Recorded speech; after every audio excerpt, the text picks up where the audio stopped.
prosterner devant. Donc, comme la parole de Dieu nous recommande, quoi que nous fassions, en parole ou bien en action, nous le faisons au nom de notre Seigneur et Sauveur Jésus-Christ. Donc, prosternons devant le Seigneur et puis nous remettons toutes choses entre les mains de Dieu.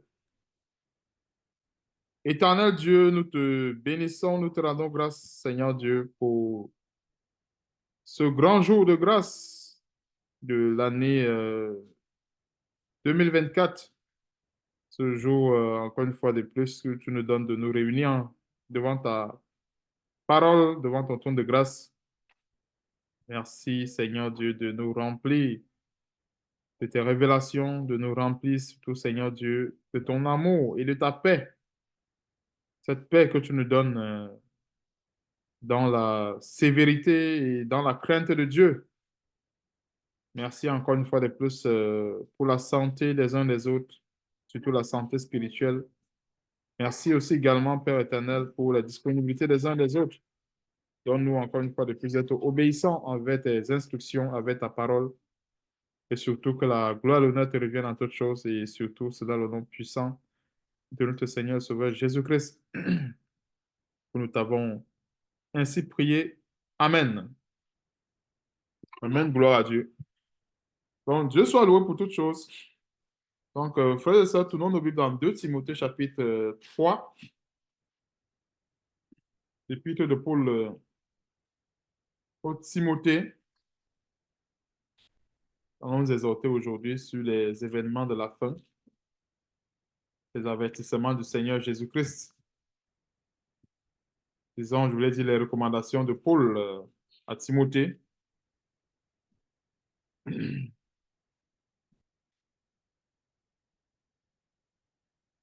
Et ces recommandations, en fait, c'était pour préparer non seulement Timothée, mais aussi également préparer l'Église.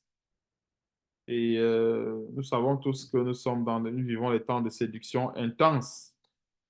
Et dans ce temps de séduction, nous avons besoin d'être affermis, revigorés par la parole de Dieu. Donc, 2 Timothée chapitre 3, verset 1. C'est les recommandations de Dieu à l'Église. Parce que Paul n'a été qu'un vase que Dieu a utilisé pour donner ses instructions à Timothée, mais aujourd'hui, ces instructions s'adressent à nous. Nous recevons cela aujourd'hui venant de la part de Dieu. 2 Timothée chapitre 3, verset 1. Sache que dans les derniers jours, il y aura des temps difficiles. Donc, ça, c'est la meilleure des façons pour nous préparer dans ces temps difficiles avec ces avertissements et les recommandations en même temps du Seigneur. Sache que dans les derniers temps, il y aura des temps difficiles car les hommes seront égoïstes, amis de l'argent, fanfarons, hautains, blasphémateurs, rebelles à leurs parents, ingrats, irréligieux, insensibles, déloyaux, calomniateurs, intempérants, cruels, ennemis des gens de bien. Donc, dans les derniers temps, et qu'est-ce qu'on peut voir? Ça, c'est ce que j'appelle les identités remarquables de la fin des temps. Nous pouvons tous remarquer ces identités remarquables se manifester. Nous pouvons voir ces identités remarquables se manifester devant nous, bien à nos yeux. Alors, c'est quoi ces identités remarquables de la fin des temps? C'est l'égoïsme des hommes, l'amour de l'argent, par exemple, la fanfaronnade. C'est pour ça qu'aujourd'hui, avec l'avènement des réseaux sociaux, nous voyons de plus en plus des gens devenir des fanfarons. Si quelqu'un part prendre un plat dans un restaurant, quelqu'un va prendre une balade quelque part, quelqu'un va se balader, il prend une photo, il se filme, il met sur les réseaux sociaux. C'est ce que nous voyons. C'est ce que j'appelle les identités remarquables de la fin des temps. Et nous voyons cela, nous voyons encore cela se manifester, autant pour moi, devant nos yeux chaque jour. Alors, les gens qui deviennent de plus en plus hautains, blasphémateurs, intempérants, surtout blasphémateurs en ce qui concerne la gloire de Dieu, en ce qui concerne la parole de Dieu. Et la rébellion envers les parents, c'est alors très grave. Ça, c'est le sommet. C'est le sommet de l'identité remarquable que nous voyons aujourd'hui. Et aujourd'hui, même le système, et les systèmes, je voudrais dire, même le système aujourd'hui est fait pour, en fait, est taillé pour encourager cette rébellion-là. Et c'est maintenant, comme nous sommes en train de méditer ce verset, que je comprends un détail sur ces événements de la fin des temps, parce que je suis sûr que la plupart d'entre nous, nous avons lu ça par le passé. On a tout simplement pensé à une rébellion isolée. Alors, ce n'est pas seulement une rébellion isolée à l'égard des parents, mais c'est aussi également une rébellion systémique. Qu'est-ce que j'entends par rébellion systémique? Ça veut dire une rébellion que le système entretient. Et le système entretient cette rébellion de manière subtile. Et je vais donner les détails, on va mieux comprendre pourquoi est-ce que j'appelle cela la rébellion systémique. Parce que je crois que la plupart d'entre nous, quand nous avons lu cela, on a pensé beaucoup plus à des rébellions isolées, c'est-à-dire dans des maisons X, Y ou Z. Non, il y a aussi également ce que j'appelle la rébellion systémique. C'est quoi la rébellion systémique? C'est celle-là qui consiste à enlever de manière subtile l'autorité aux parents. Alors, cette forme de rébellion, elle est tellement subtile parce que si le système dans lequel on se trouve enlève complètement l'autorité aux parents, alors tout ce que nous allons voir, en fait, nous allons tout simplement assister à une rébellion active. Donc, les parents vont être impuissants devant les enfants qui deviennent des délinquants. Les parents vont tout simplement être impuissants devant les enfants qui deviennent des monstres. Vous voyez un peu? Et c'est ce qui se passe beaucoup plus dans les pays occidentaux où nous sommes. Et de plus en plus, ces choses, les Africains ou les autres pays veulent copier cela. Et pourtant, c'est ce que j'appelle la rébellion systémique. C'est-à-dire que l'État entretient cela pour que les enfants deviennent finalement rebelles aux parents. Et à l'époque, je m'étais toujours posé cette question. À l'époque, quand j'ai regardé les séries télévisées et tout, des fois, je pensais que peut-être c'est la série, peut-être ce n'est pas la réalité. Mais quand tu arrives ici, tu vois que non, c'est qu'on nous montrait à la télévision à l'époque, quand on n'était pas encore ici, Canada, Beverly Hills, Melrose Place et tout, c'est la réalité. C'est-à-dire qu'on voit les parents, quand le père dit non, tu ne sors pas, Mélissa, tu ne sors pas parce que voilà, j'ai décidé ceci. Elle lance la main, elle sort. Alors, quand tu arrives ici, tu vois que c'est exactement ça. Et puis encore, comme je disais tantôt, c'est le système qui entretient cela. On va dire non, à tel âge, elle a le droit de sortir, elle a le droit de choisir ses amis, elle a le droit. Donc, toi, le parent, ou bien les parents deviennent tout simplement des calendriers, ils ne peuvent rien faire. Ils ne font qu'observer, ils sont impuissants devant la situation. Donc, voilà un peu le genre de rébellion que nous avons dans notre société. C'est ça que j'appelle la rébellion systémique. Donc, ce n'est même plus tellement au niveau des enfants, mais c'est le système qui entretient cela même envers les parents. Et c'est tellement subtil. Nous qui sommes ici, on connaît un peu mieux ce système parce que ici, tu ne peux même pas reprocher à un enfant d'avoir fait telle ou telle autre chose. Sinon, on te menace. Comment on dit que non, l'enfant a des droits? On te menace. Ou bien, ce qui va suivre, c'est que tu reçois à DPJ chez toi, on va récupérer tes enfants et autres. Dites-moi si ce n'est pas de la rébellion systémique.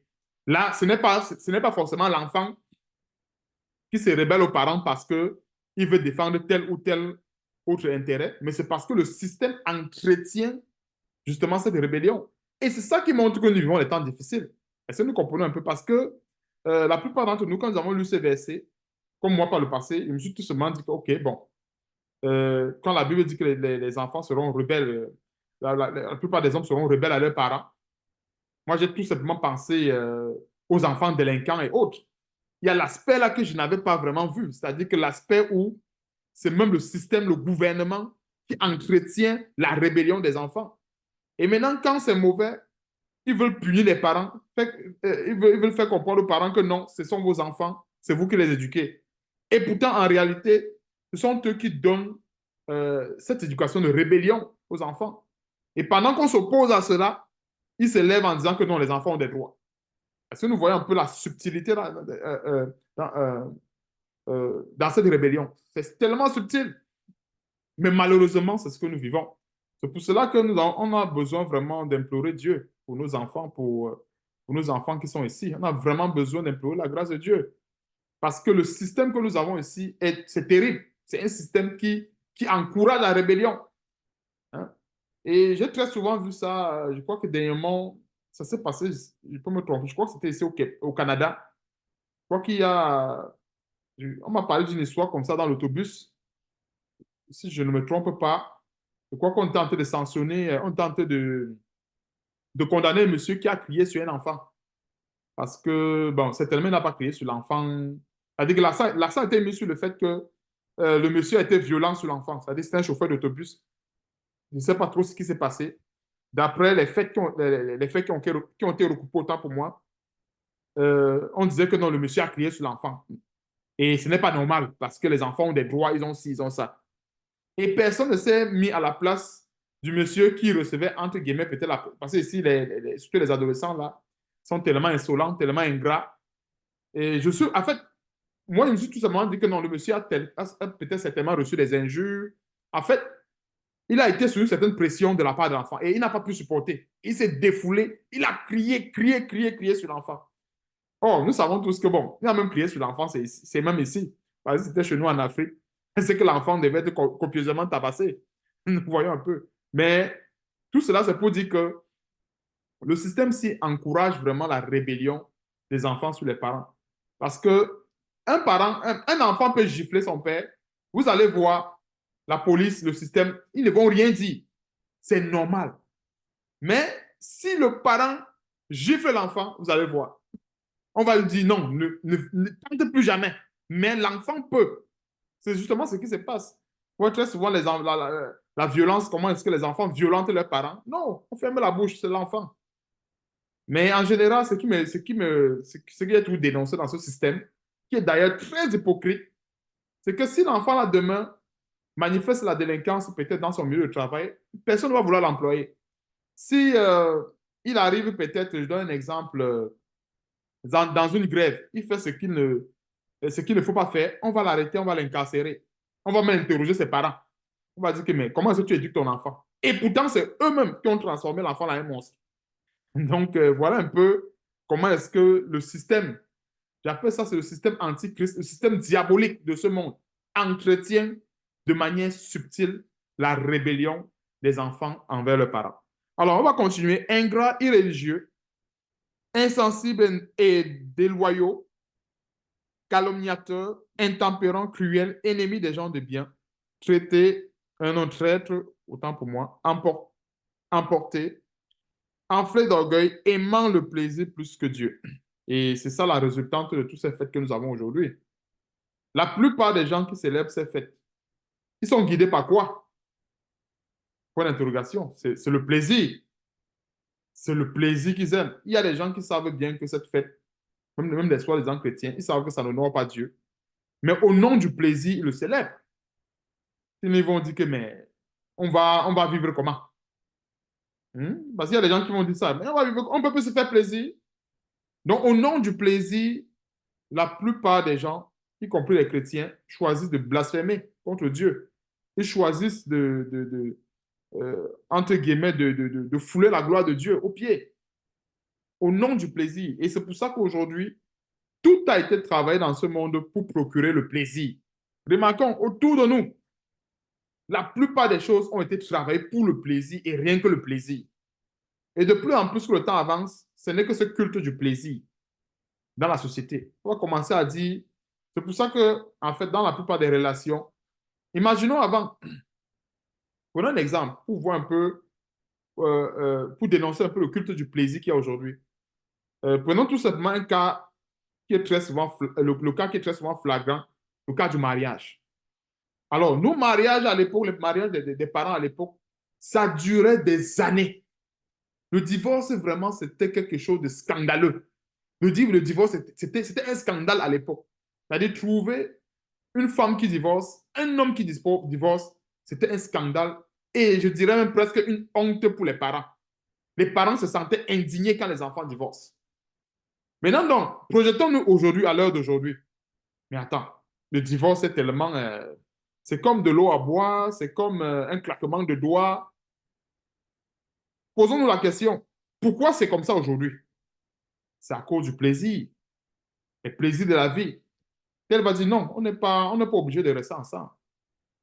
Je suis pas obligé de, on n'est pas obligé de rester ensemble. Moi, je veux aussi également vivre ma vie comme j'entends. Je veux aussi également m'épanouir. Toi, tu me mets en prison, tu m'enfermes.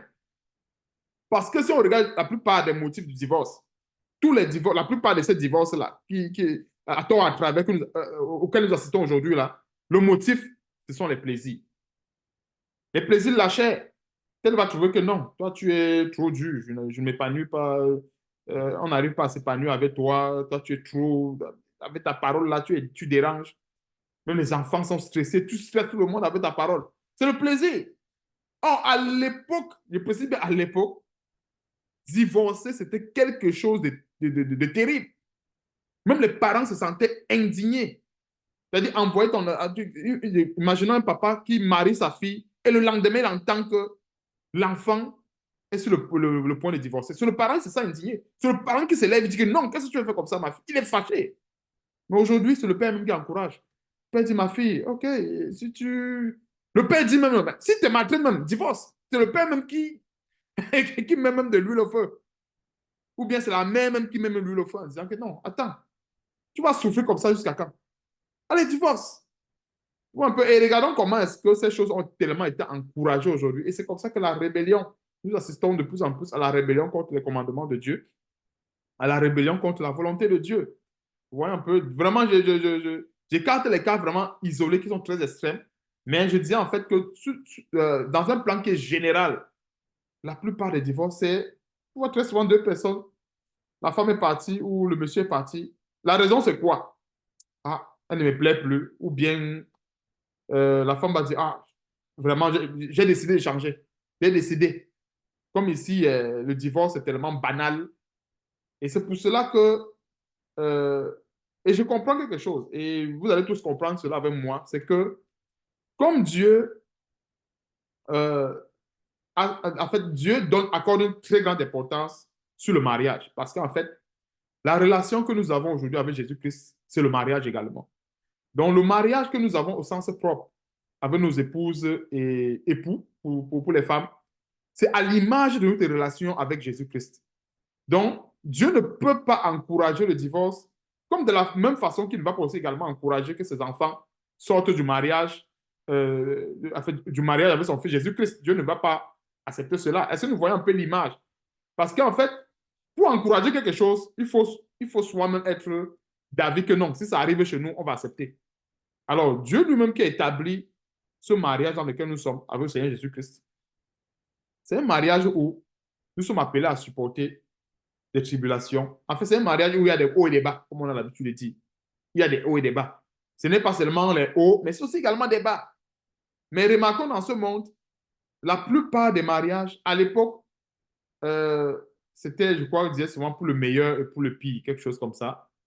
Mais la plupart des couples aujourd'hui ne veulent plus vivre le pire, c'est seulement le meilleur. Voyons un peu. Et en principe, le meilleur pour le pire, c'était la matérialisation, tant pour moi, des hauts et des bas qu'il peut y avoir dans un couple. Et pour dire que si aujourd'hui c'est bon, ok, gloire à Dieu. Si aujourd'hui ce n'est pas bon, c'est toujours gloire à Dieu. Et c'est ça aussi également la volonté de Dieu. Et quand on regarde bien, Satan a introduit ce que j'appelle le mariage par contrat. Ou un peu, je sais, quoique dans certains pays, quoi même ici, il y a des. J'ai entendu parler des mariages par contrat. C'est quoi un mariage par contrat? Ça a été introduit par Satan.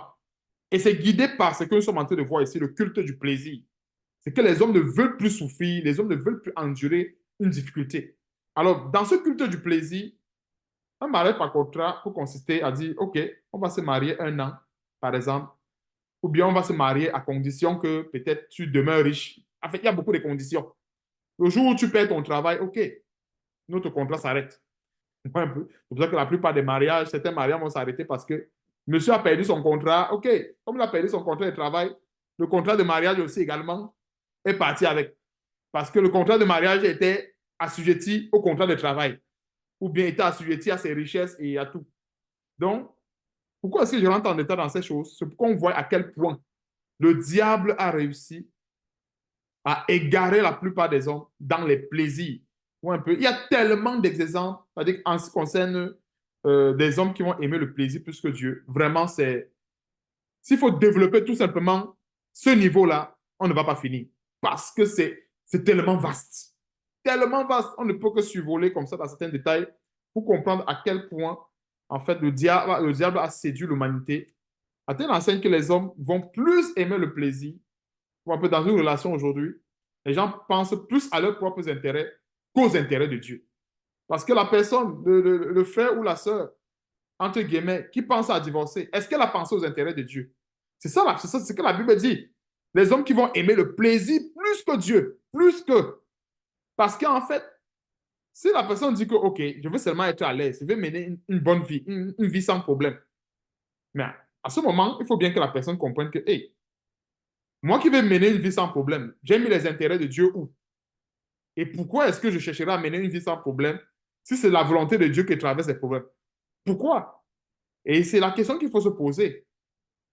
Alors, aujourd'hui, ce ne sont plus les choses qui sont enseignées dans ces soi-disant églises, qui ne sont que, entre guillemets, des morgues. On ne peut pas enseigner sur des choses comme ça.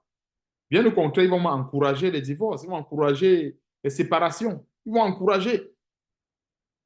Et ils vont encourager ces choses sous la bannière de ces plaisirs-là. On dit que non, ça ne va pas. Non, tu ne dois pas souffrir comme ça. C'est pas toi. Et pourtant, il y a une solution à tout. Si normalement, les couples ou des personnes qui avaient des problèmes rentraient dans la parole de Dieu, en principe, ils ne devraient pas avoir de divorce. Ils ne devraient pas avoir de divorce. Le problème, c'est que les gens ont choisi d'écarter la parole de Dieu pour regarder à autre chose. Et c'est pour cela qu'il y a des divorces. C'est pour cela qu'il y a autant pour moi des mésententes dans des couples. Et en réalité, c'est ça. C'est la vérité. C'est que les hommes aujourd'hui aiment le plaisir plus que Dieu. La plupart des femmes vont aimer les coquetteries. La plupart des femmes vont aimer les plaisirs de la vie plus que Dieu. C'est pour ça qu'elles ne vont pas supporter, par exemple, un mari qui ne peut pas lui offrir ces plaisirs-là. Un mari qui va dire que non, vraiment, chérie, je ne peux pas t'offrir telle chose parce que Dieu n'aime pas. Là, tu veux que non, tu exagères. Moi, j'aime ma coquetterie, j'aime mes ceci. Donne-moi ça. Si je ne me donne pas ça, on ne se sépare. Aujourd'hui, c'est tellement simple, en fait, comme je suis en train de parler, c'est tellement clair comme ça. Il y a des mariages, il y a des couples qui sont brisés à cause des coquetteries. Monsieur trouve que non, vraiment, ta coquetterie, tu en fais un peu trop. Elle dit, OK, je trouve que j'en fais un peu trop. Tu vas prendre ta route, je prends ma part. À cause des choses banales. Ou bien des fois même, c'est les cadeaux d'anniversaire. Monsieur a offert un cadeau à madame, un cadeau qu'elle n'a pas apprécié. Elle dit non, je pense que tu ne m'aimes plus. Comment au jour de mon anniversaire, tu peux m'offrir une chaussure de $200? $200, c'est quoi? Tu peux pas m'offrir quelque chose de bien? Et ça fait des problèmes, ça fait des problèmes. Voilà, le divorce. À cause d'une chaussure de 200. Je peux multiplier les exemples par des milliers. On est devant une situation de divorce. Si tu ouvres, c'est la chaussure. Si tu ouvres, c'est un petit cadeau de ci ou de ça. C'est comme ça, en fait, que nous sommes en train de voir ces prophéties s'accomplir aujourd'hui. De la manière la plus simple, telle que le Seigneur est en train de nous révéler. Verset 5. Ayant l'apparence de la piété, mais régnant ce qui en fait la force, éloigne-toi de ces hommes-là. Alors, ceux qui ont l'apparence de la piété aujourd'hui, la plupart des faux pasteurs qui ont l'apparence de la piété, mais euh, quand nous ouvrons, quand nous faisons en quelque sorte l'autopsie de leur foi ou de leur relation avec Dieu, c'est tout simplement la pourriture. Voilà, la plupart de ces pasteurs-là qui ont l'apparence de la piété, qui font pour bien paraître, en fait, qui font des longues prières dans leurs églises, dans leurs synagogues, mais derrière, ce sont des pasteurs qui font de l'adultère, ce sont des pasteurs qui vivent dans la fornication et autres. Donc, ce sont des choses que le Seigneur nous a bien enseignées là-dessus. Verset 6. Il y en a parmi eux qui s'introduisent dans les maisons et qui captivent les femmes d'un esprit faible et borné, chargées de péché, agitées par les pasteurs de toute espèce. Mais pourquoi est-ce que c'est la femme qui est ouverte à cette séduction? Et il faut bien qu'on comprenne que c'est un détail qu'on ne peut pas comprendre avec l'intelligence humaine. Le fait que la femme soit un instrument de séduction, enfin un instrument facile de séduction pour Satan. On ne peut pas le comprendre avec l'intelligence humaine. Et je dis ça pourquoi? Parce que les femmes sont aussi intelligentes que les hommes. C'est-à-dire en ce qui concerne la matière grise, il y a des femmes plus intelligentes que les hommes. Et en termes de sagesse et autres, en fait, l'homme et la femme partagent certains, enfin, en ce qui concerne le coefficient intellectuel, les femmes aussi intelligentes que les hommes. Ce que nous voyons un peu, les femmes aussi intelligentes que les hommes, en ce qui concerne le coefficient intellectuel. Mais seulement, il y a des faiblesses qui découlent. Comment est-ce que je dois expliquer ça? Je prendrai l'exemple d'une voiture. Je veux peut-être prendre l'exemple d'une voiture Toyota. Je ne fais pas la publicité des voitures à part ça. Toyota peut-être et Renault. Ou bien Hyundai, peu importe. Je prends juste deux marques de voitures, Toyota et Hyundai. Bon, de ces deux voitures-là, Toyota et Hyundai, nous savons tous que, en ce qui concerne la vitesse, aujourd'hui, la plupart des véhicules sont conçus à telle enseigne que tous les véhicules aujourd'hui, tu peux rouler, en fait, tu peux vraiment faire la vitesse avec. C'est-à-dire, côté vitesse, Toyota, tu peux faire la vitesse avec. Hyundai, tu peux faire la vitesse avec. Maintenant, côté résistance mécanique, c'est-à-dire que la résistance au choc, la mécanique et tout ça, Toyota est plus solide, par exemple, par rapport à Hyundai. Vous voyez un peu. Donc, ça ne veut pas dire que Hyundai ne vaut rien. Ça ne veut pas dire que Toyota, en fait, on doit seulement se tourner vers Toyota et laisser Hyundai. Non. Mais c'est pour dire que quand tu t'en vas vers Toyota, tu cherches par exemple la mécanique solide, tu cherches quelque chose de plus solide. Mais ça ne veut pas dire que Hyundai n'a pas une mécanique solide. Non, ils ont une mécanique solide, mais seulement tu ne peux pas comparer les deux. Voilà un peu un exemple entre l'homme et la femme. Tu ne peux pas.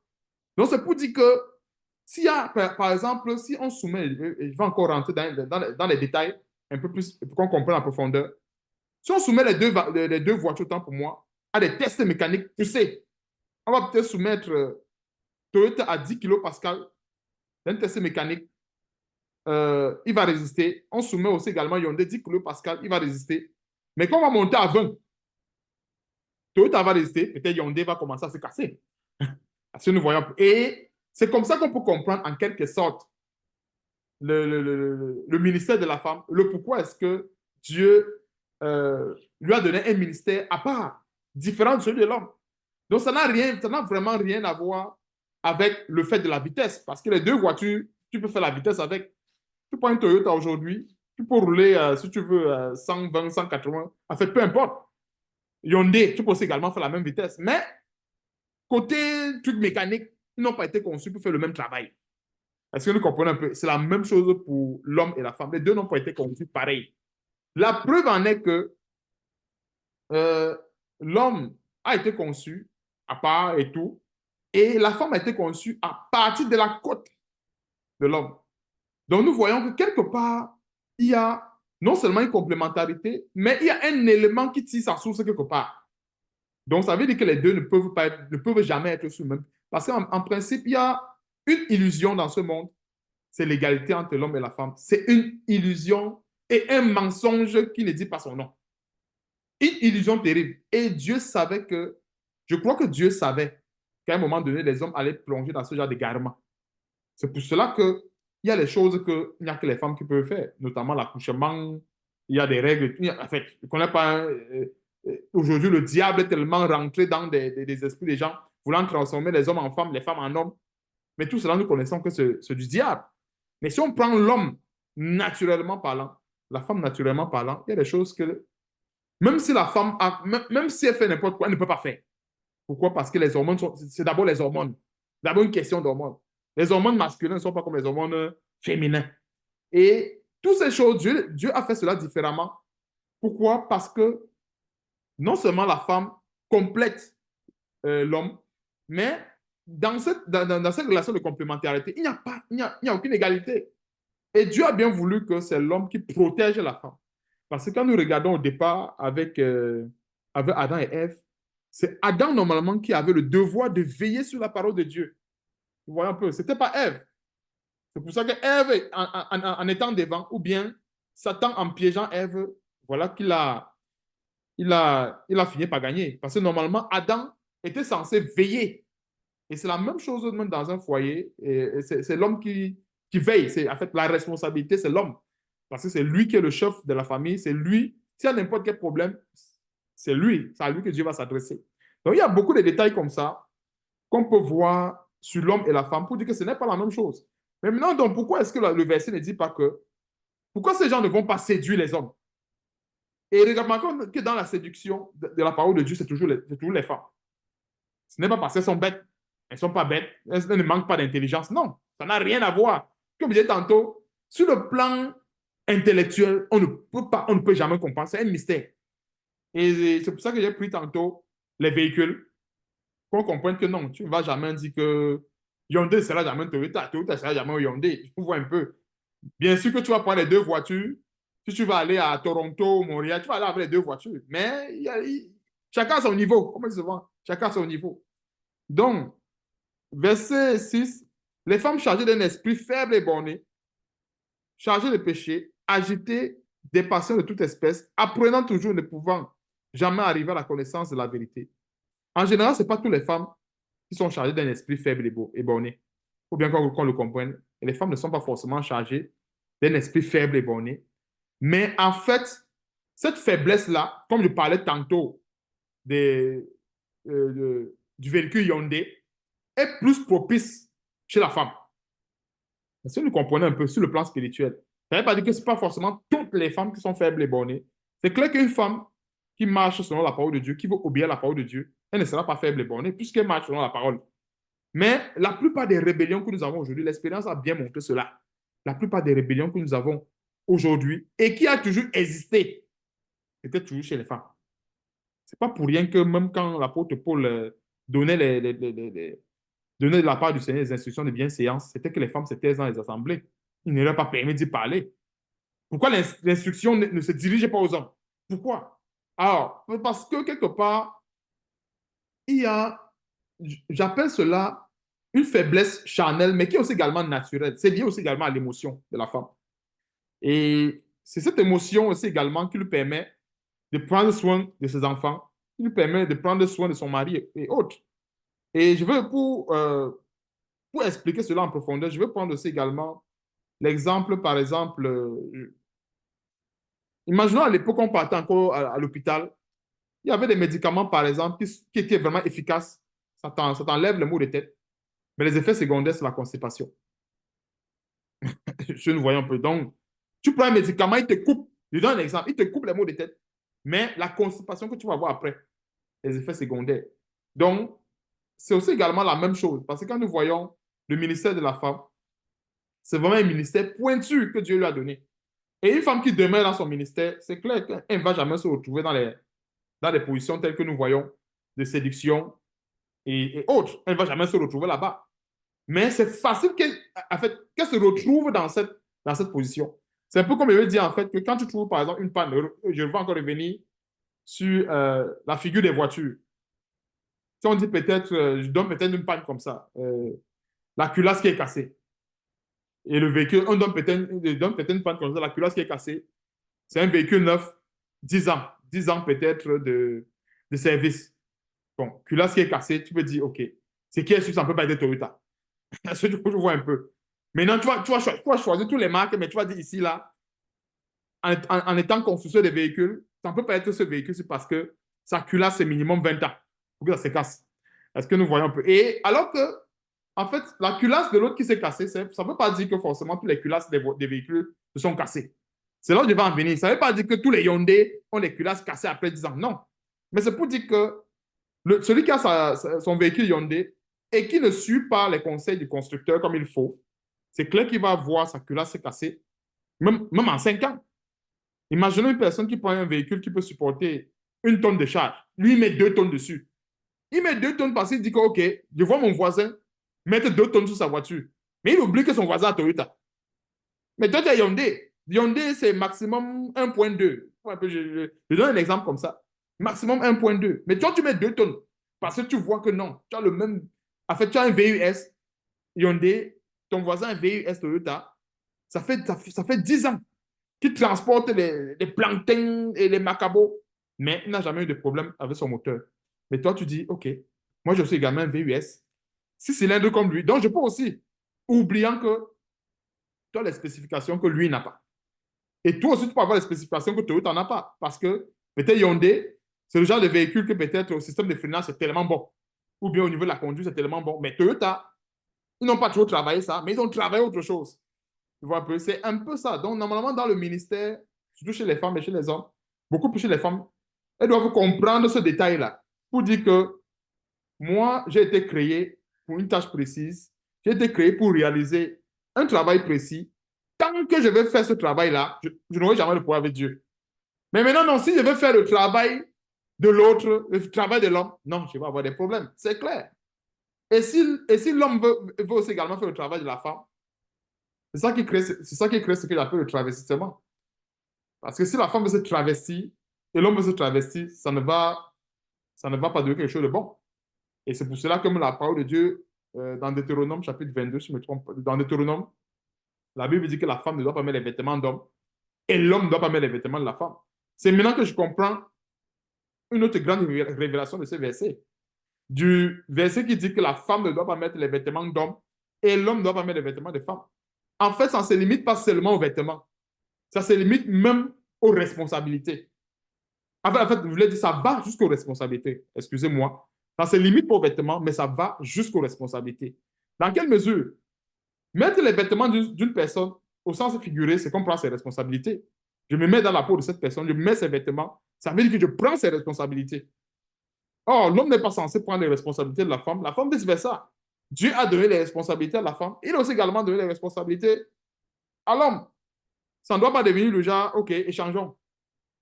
Je prends tes responsabilités, tu prends les miennes. Non, ça ne va pas marcher du tout. C'est pour ça que très souvent, quand nous regardons les versets tels que la Bible dit que la femme ne doit pas mettre des vêtements d'homme et l'homme ne doit pas mettre des vêtements de femme, et nous comprenons tout simplement que Dieu voudrait que chacun reste à sa place et dans son ministère. Alors, de même que Jeannès et Jambres s'opposaient à Moïse, de même, ces hommes s'opposent à la vérité, étant corrompus d'entendement, réprouvés en ce qui concerne la foi. Mais ils ne feront pas de plus grands progrès, car leur folie sera manifeste pour tous, comme elle fut celle de ces deux hommes. Donc, c'est bien important de comprendre ces grands détails. Et la plupart de ces faux pasteurs, ils ont la facilité à séduire les femmes. À cause de quoi? Comme je vous ai expliqué, les femmes sont très émotionnelles. C'est tout à fait normal. Le côté émotionnel que les femmes ont, c'est pour s'occuper de leur mari, s'occuper de la famille. Donc Dieu les a donné quelque chose pour pouvoir travailler dans ce sens. Dieu sait que l'homme a une tâche difficile. S'il lui donne les émotions, il va arriver. Imaginez un soldat. Je vais encore prendre encore l'exemple qu'on comprenne bien. Euh, nous sommes les soldats de Christ. Et pour mieux comprendre l'image de l'armée céleste, on peut également le comprendre dans l'armée même terrestre. La plupart de ces soldats, d'après ce que le Seigneur m'avait révélé aussi, de ces soldats, on les fait un lavage de cerveau. On les fait un vrai lavage de cerveau. Il y a des formations où quand un soldat sort, des commandos là, quand il sort, il est insensible. C'est-à-dire qu'une femme peut se présenter devant ce genre de soldat, elle est toute nue. Ça ne bouge même pas. Il est là comme un mort, il est là comme un bois. Il va seulement arroser. Je ne sais pas si vous comprenez un peu. C'est-à-dire, il va arroser. Pourquoi? Parce que, conformément à la mission qu'on va lui donner, on va essayer de tuer ce côté d'humain, je ne sais pas si je veux dire d'humain et tout. On va essayer de tuer ce côté-là en lui pour qu'il puisse remplir la mission. C'est la même chose en quelque sorte entre l'homme et la femme. Comme quand je parlais tantôt des hormones, la femme, en ce qui concerne son ministère, elle a besoin de cela, la tendresse, pour prendre soin. Et l'homme n'a pas forcément besoin de ça, parce que vu qu'il doit affronter les bêtes, il doit affronter les géants. S'il a cette tendresse et que lui n'arrive pas à affronter les géants, ces géants-là vont non seulement le détruire et détruire même sa famille. Si nous voyons la différence. C'est pour dire que des fois, dans des responsabilités, Dieu sait comment est-ce qu'il fait les choses. À la fin, il a donné les émotions parce qu'il trouve que non. Pour prendre soin d'un bébé, pour supporter le cri d'un bébé. Et en fait, je prends plutôt mon exemple. Ce n'est pas facile. Supporter les pleurs des bébés, supporter même déjà l'enfant. Prenons même le commencement. Supporter l'enfant dans le ventre pendant 9 mois. Ce n'est pas facile. Je ne sais pas s'il y a un homme qui peut supporter ça. Je ne crois pas. Je ne crois pas. Ce sont des douleurs que la femme avec ses émotions peut porter ça. Et ça, vous comprenez un peu. Ce n'est que ça, ce n'est qu'elle qui peut porter. Pourquoi? Parce que la plupart des hommes, peut-être un petit mal de tête, un petit ceci, il est impatient. C'est normal parce que l'homme a cet esprit, a ce caractère pour pouvoir combattre les géants, pour pouvoir anéantir les ennemis qui arrivent. Mais la femme, elle a plus cette patience, cette douceur, cette tendresse. Et c'est pour cela qu'elle a aussi également ces épreuves. Parce qu'il y a beaucoup de ceux que peut-être certaines femmes se sont posées la question, mais pourquoi est-ce que les hommes n'accouchent pas aussi?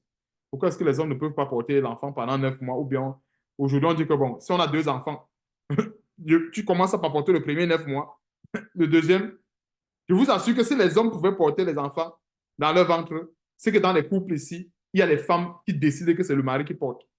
Je vous assure, dans ce monde-ci, c'est qu'il y a les femmes qui décident et disent que je ne porte pas l'enfant là. Tu vas porter. Ou bien ça va devenir 50%, 50%. Si on va accoucher 2 enfants, tu portes le premier, 9 mois. Moi, je porte le deuxième, 9 mois. Mais Dieu a bien voulu que même si c'est 20 enfants, c'est elle qui va porter.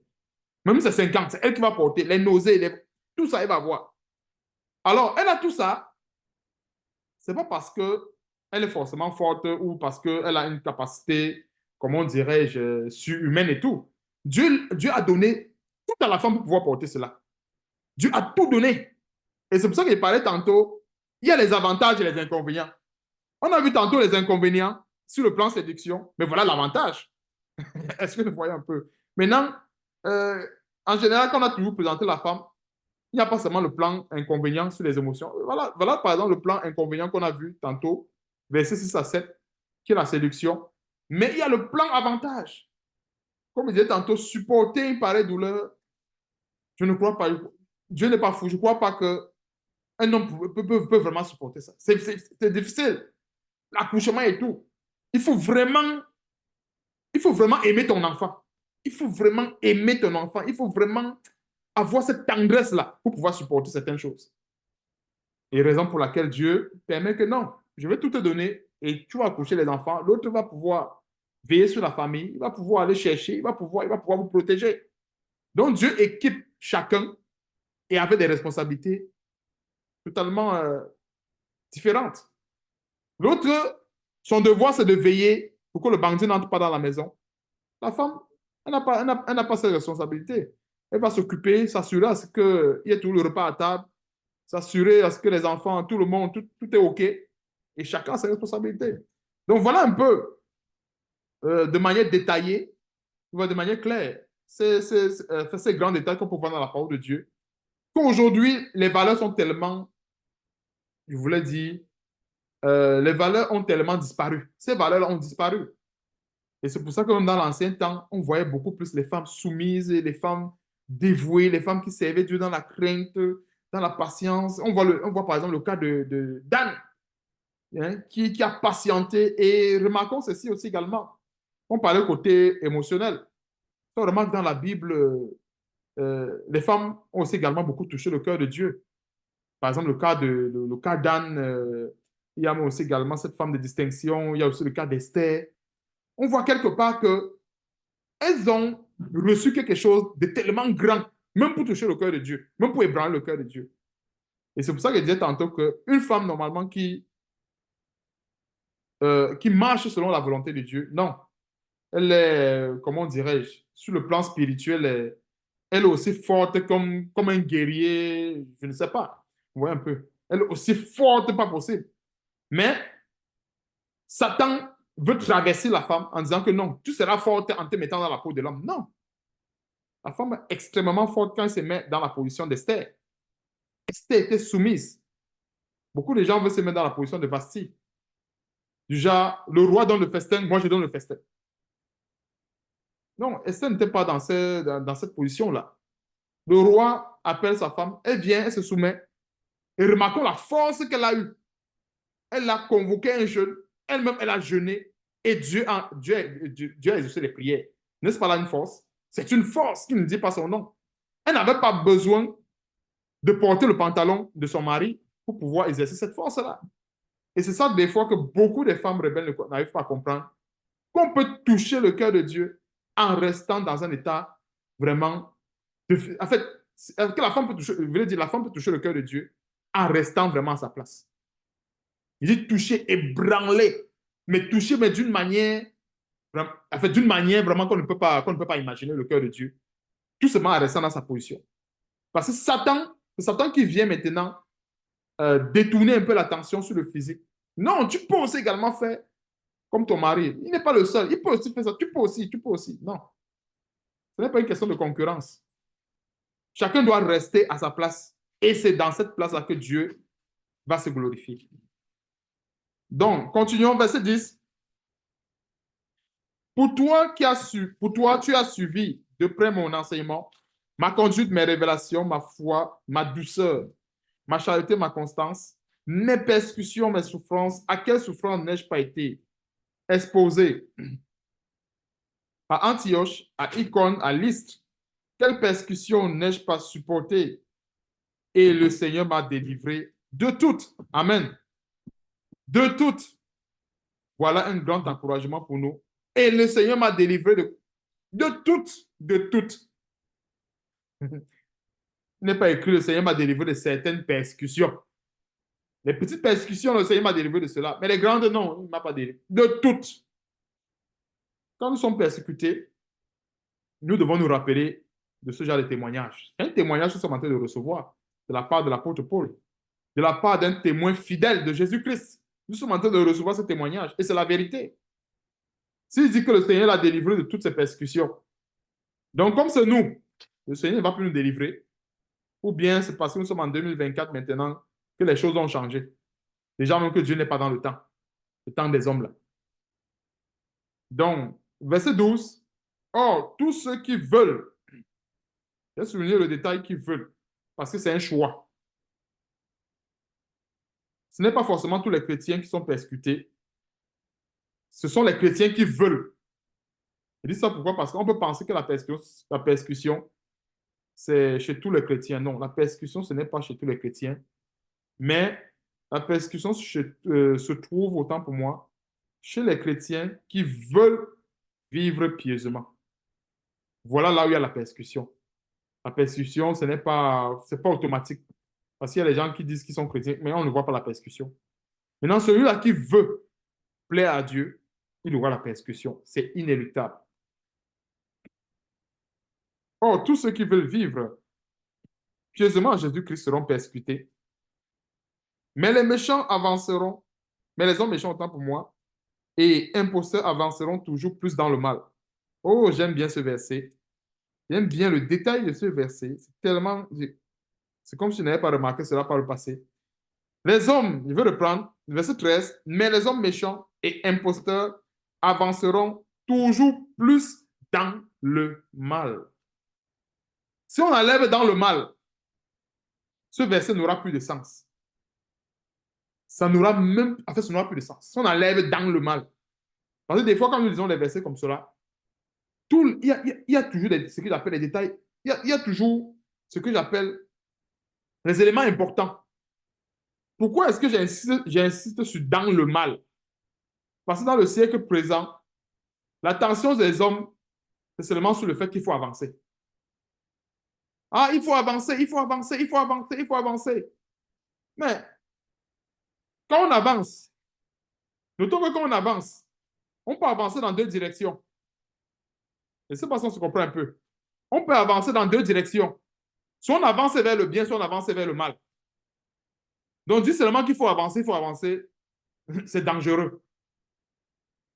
Parce qu'il y a des hommes qui sont tout simplement là. Non, on est là, on va avancer. Tu nous retardes. On va avancer, on va avancer. Vous voulez avancer où? Dans le bien ou bien dans le mal? Voilà la question qu'il faut se poser. Mais en général, les hommes aujourd'hui aiment beaucoup avancer dans le mal. Et on va un peu faire l'autopsie de ces versets, d'avancer dans le mal. Avancer dans le mal, c'est quoi? Rechercher ses propres intérêts. Un. Avancer dans le mal, c'est quoi? Euh, euh, euh, Comme on a vu au départ, l'égoïsme. Parce que les hommes méchants et imposteurs, eux, ce qui les préoccupe, c'est leur fortune, c'est leur bien matériel et autres.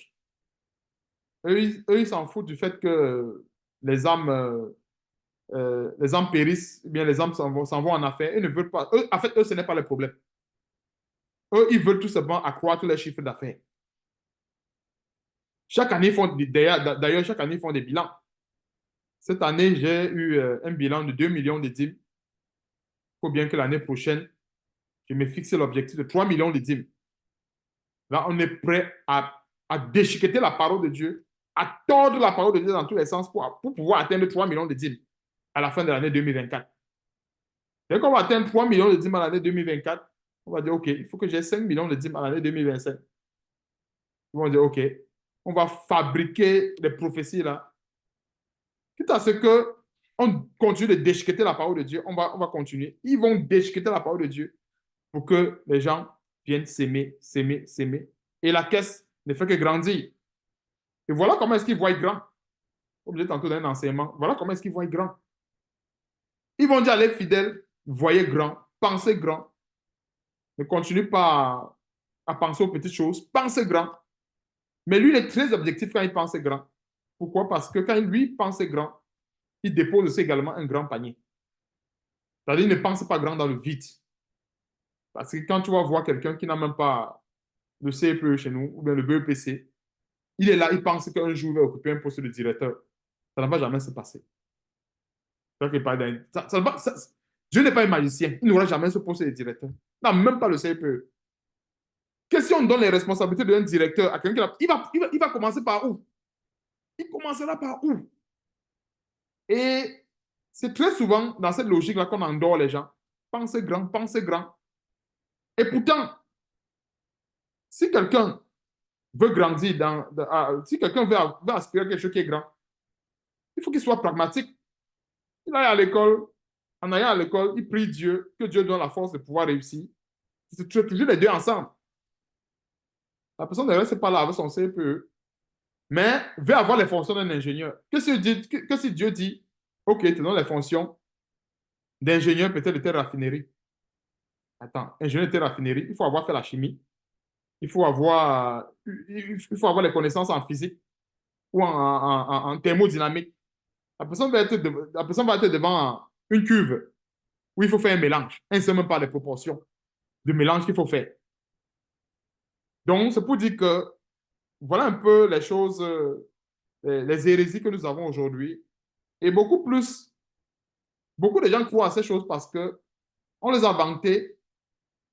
En fait, on les a toujours enseignées que non, Dieu peut changer ta vie comme il veut et ainsi de suite. Mais c'est tout simplement la magie, l'introduction de la magie dans l'esprit de ces gens.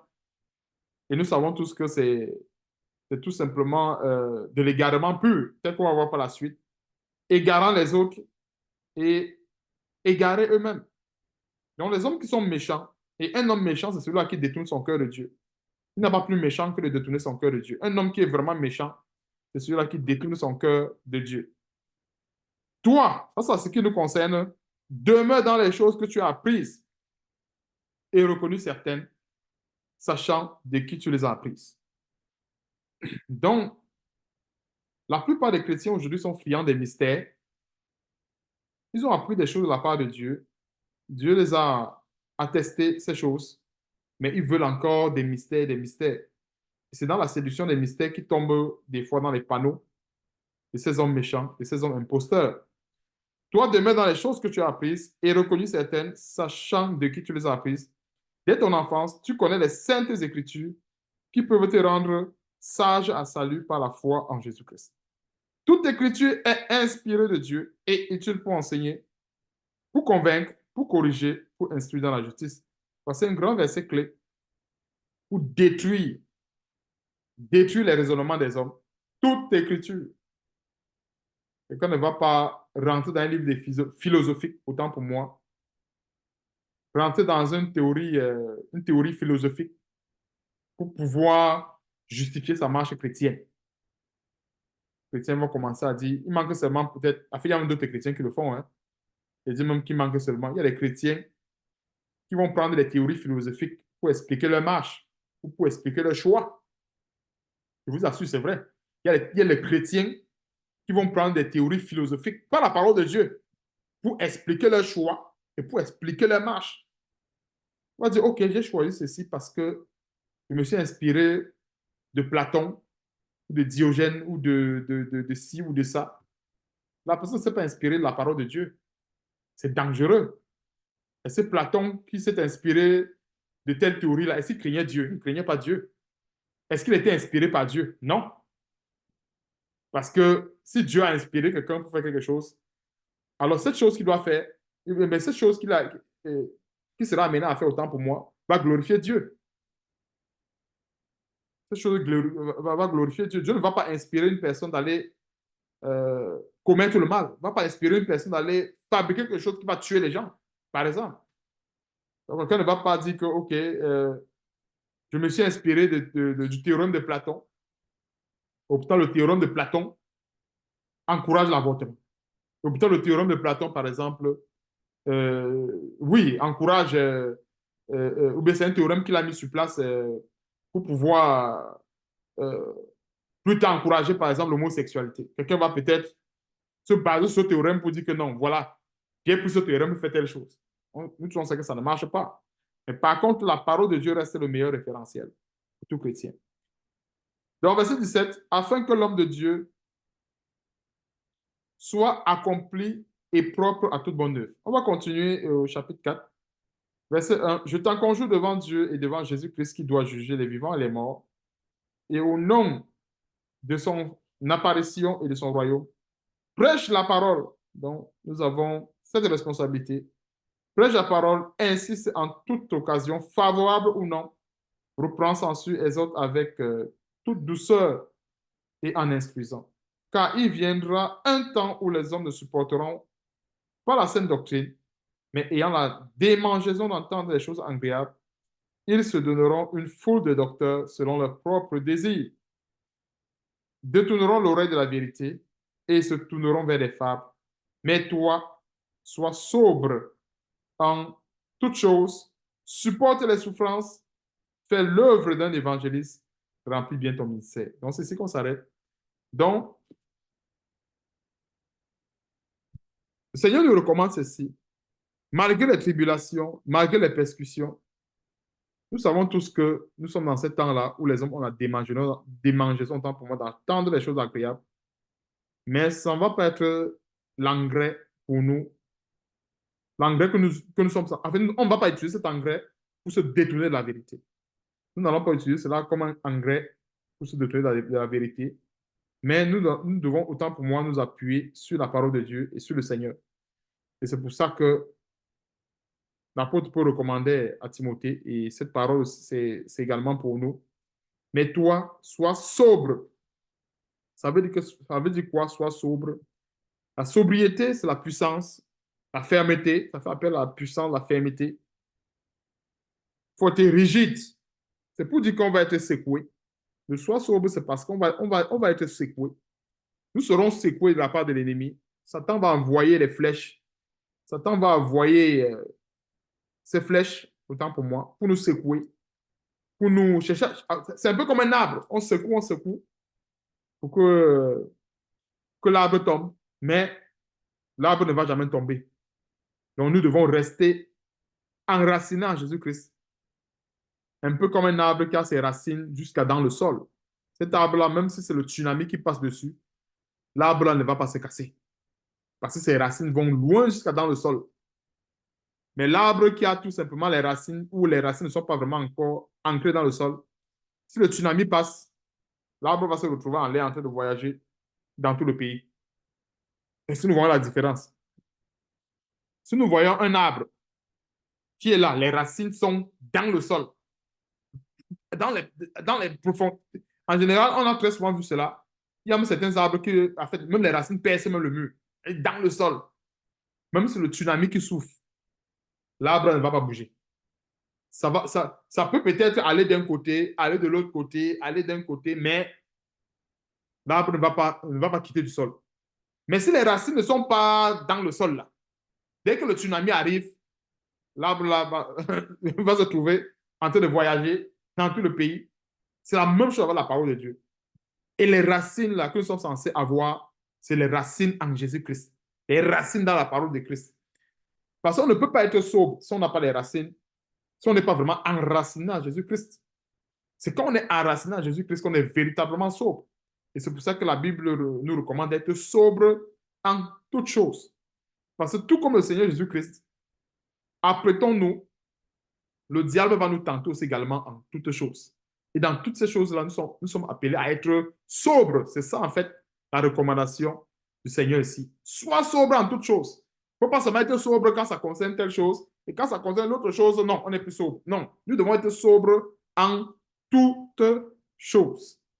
Supporte les souffrances, fais l'œuvre d'un évangéliste, remplis bien ton ministère. Donc voilà un peu dans quoi nous sommes censés servir le Seigneur.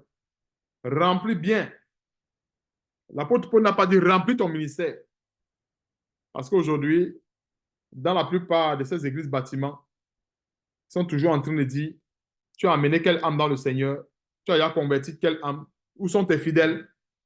Depuis, tu ne fais que dénoncer, tu n'enseignes pas. Tu ne fais que faire ceci. Où sont tes fidèles? Ce n'est pas de ça qu'il est question. Il faut bien remplir son ministère. Une personne peut être entourée. Je vais donner un exemple qu'on comprenne ce détail. Un pasteur peut avoir, entre guillemets, 50 fidèles, mais je vous assure, parmi ces fidèles, il n'y a aucun fidèle qui est pour Jésus-Christ, y compris lui-même. Et c'est parce qu'on a compris cet exemple. C'est-à-dire, il est là, il prêche, il prêche, il prêche. Il a des milliers de fidèles tels que nous voyons aujourd'hui. Mais parmi ces fidèles, il peut arriver même qu'il n'y a même pas un seul fidèle pour Jésus-Christ. Il n'y a même pas un. Pourquoi? Parce que j'ai constaté dans ces églises, la plupart, leurs prédications, ils font ce que j'appelle le culte de la personnalité. Leurs prédications, ça tourne seulement sur eux. Sur eux, sur eux. Ils font tellement le culte de la personnalité. Ça fait que quand les fidèles viennent à l'église, ce n'est pas parce qu'eux, ils croient que Jésus-Christ est puissant pour les guérir, mais c'est parce que ces fidèles croient que le pasteur est puissant pour les guérir. Est-ce que nous voyons, c'est la différence? Donc, quand nous voyons ces foules-là, il y a une très forte probabilité que c'est à peine. Peut-être qu'il n'y a même pas un seul fidèle de Jésus-Christ. Parce qu'ils sont là, parce que Kanguka guérit, parce que Kanguka sauve, parce que Kanguka fait ceci, parce que Kanguka guérit ma mère, ainsi de suite. Mais personne n'est là, par exemple, parce que Jésus-Christ guérit. Et même quand d'autres vont dire, parce que c'est Jésus-Christ qui guérit au travers de Kanguka, la Bible dit quoi? Même quand il joue à mon nom, il joue faussement. Parce qu'une personne qui s'approche du Seigneur, véritablement, qu'est-ce qu'il doit faire? La Bible dit quoi? Il doit s'éloigner de l'iniquité. Je donne un exemple. Une personne qui dit que, OK, je m'en vais chez Kanguka, par exemple, parce que je crois que Jésus-Christ agit dans son ministère, alors que cette personne qui s'en va chez Kanguka vit dans l'adultère et n'a même pas l'intention de sortir de l'adultère et de la fornication. Voilà déjà la réponse que cette personne n'est même pas fidèle de Jésus-Christ, elle est peut-être fidèle de Kanguka. C'est assez simple, assez clair. C'est-à-dire quoi? Même si elle dit que non, je crois au Jésus-Christ de Kanguka et que dans sa vie, elle n'est pas prête à se débarrasser du péché, mais prête plutôt à recevoir le miracle venant de Jésus-Christ de Kanguka, voilà déjà un exemple que cette personne n'est pas... Parce qu'il y a un exemple clair qui montre que cette personne n'est pas un fidèle de Jésus-Christ. Pourquoi? Le fidèle de Jésus-Christ, qu'est-ce que la Bible dit?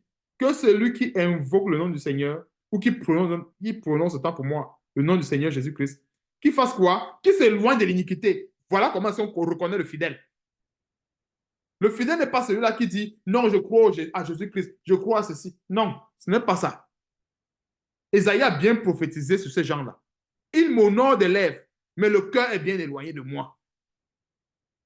C'est-à-dire, il dit que, oh, Jésus est ceci, c'est mon Jésus, il est mon ceci. Non, ce n'est pas ça que Dieu veut. Dieu veut que le cœur soit avec lui. Alors, le chrétien, soi-disant, qui est prêt à s'approcher de ce soi-disant Jésus, des Kanguka et autres, pour recevoir le miracle, mais ces chrétiens qui ne sont pas pourtant prêts à se dépouiller de leur péché, on comprend bien que ce ne sont pas des fidèles de Jésus-Christ.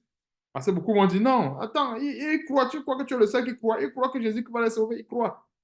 Mais il croit que Jésus-Christ va les sauver et il ne croit pas Jésus-Christ pour être délivré de la fornication. Il ne croit pas Jésus-Christ pour être délivré de l'adultère, mais il croit plutôt Jésus-Christ pour être délivré, par exemple, de la maladie incurable, que c'est pourtant l'adultère qui a donné.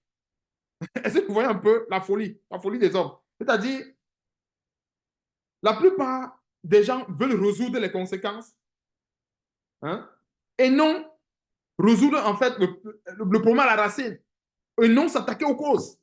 La cause, c'est quoi? C'est l'infidélité, la fornication et autres. Mais on va plutôt chez ces pasteurs avec les conséquences. Et comme eux, c'est les pasteurs qui sont champions pour la cosmétique, on dit, OK, tu es guéri et tout ça. Va, la paix de Christ, que la paix de Christ s'accompagne et tout ça. Voilà, tu es guéri. La personne retourne, elle continue sa vie de fornication, sa vie de ceci. Où est Jésus-Christ qui est honoré là-dedans? On sait que ce n'est pas Jésus-Christ qui est honoré. Pourquoi? Parce que Jésus-Christ, notre Seigneur, est honoré lorsque sa parole est mise en pratique quelque part. Voilà comment est-ce qu'il est honoré. Si la parole de Dieu n'est pas mise en pratique quelque part, non. Les hommes vont tout dire, il n'est pas honoré. Non pas parce que celui qui a reçu sa délivrance dit que oh, Jésus-Christ m'a délivré, on va se dire que non, c'est Jésus-Christ qui l'a délivré. Non, ce n'est pas lui qui l'a délivré. Jésus-Christ, même notre Seigneur, même quand il délivrait les gens même quand il était sur la terre, parmi ses disciples, il y avait plusieurs personnes. Il y a un monsieur qui a dit, va, tes péchés te sont... quoi qu'il y a un monsieur qui a été pardonné de ses péchés, le boiteux, je crois, si je ne me trompe pas, c'était un boiteux, qui l'a pardonné de ses péchés. Et même la femme qui était dans l'adultère, il a dit, va et ne pêche plus. Le Seigneur Jésus qui n'a pas seulement dit que, OK, vas-y, c'est bon, tu as confessé, tu es sauvé. Non, va et ne pêche plus. Donc, c'est pour dire en fait que nous avons beaucoup de détails qui nous montrent que, en fait, tel est fidèle véritable de Jésus-Christ ou tel ne l'est pas. Donc, que Dieu soit loué pour cette exhortation que nous avons reçue de la part du Seigneur avec tous ces détails et qui nous donne surtout de mettre ces choses en pratique afin que nos progrès soient évidents de la part de Dieu ou bien afin que nous soyons de bons ministres de Jésus-Christ, appliquant ainsi la parole de Dieu scrupuleusement. Donc, que la gloire et l'honneur reviennent à notre grand Dieu et à notre Seigneur Sauveur Jésus-Christ. Amen.